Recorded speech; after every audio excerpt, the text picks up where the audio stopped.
મારો ટૂંકમાં પરિચય આપું. સૌથી પહેલું તો મારું જ્યોતિષશાસ્ત્રમાં મારી 8મી પેઢી છે.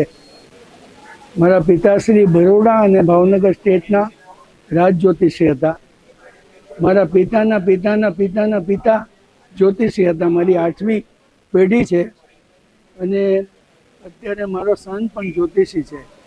એ 9મી પેઢી છે.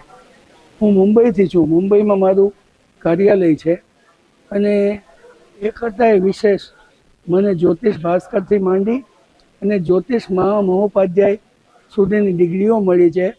અને મેં એસ્ટ્રોલોજી અને પામિસ્ટ્રીમાં PhD કર્યું છે. મારી પાસે ડૉક્ટરેટ ડિગ્રી છે.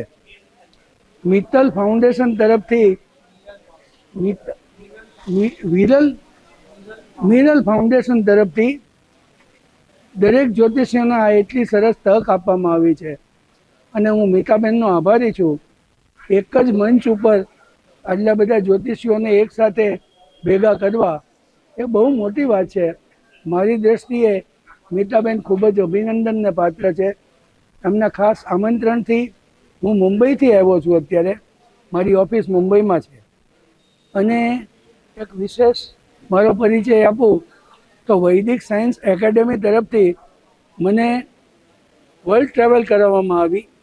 98-99માં યુરોપના 35 દેશોનો મેં પ્રવાસ કર્યો છે અને લંડનમાં 3 મહિના, મોસ્કોમાં 3 મહિના, પેરિસમાં 3 મહિના મેં અનુભવો લીધા છે અને BBC ઉપર મારું ઇન્ટરવ્યૂ આવ્યું છે અને રોયલ ફેમિલી સાથે મેં 3 વાર લંચ લીધું છે. વૈદિક સાયન્સ એકેડેમીએ કોઈ પણ જ્યોતિષને વિદેશના પ્રવાસો કરાવ્યા હોય એવો મારો એક જ કેસ છે ને પહેલી ને છેલ્લી મને તક મળી છે એ હું નમ્રતાપૂર્વક અને ગૌરવથી કહી શકીશ. જ્યોતિષશાસ્ત્ર એક સાયન્સ છે. સાયન્સ નહીં પણ હું તો એમ કહીશ કે સુપર સાયન્સ છે. તમારા કોઈ પણ પ્રશ્નોના જવાબ માટે તમને વ્યવસ્થિત જ્યોતિષી બહુ મદદ કરી શકશે.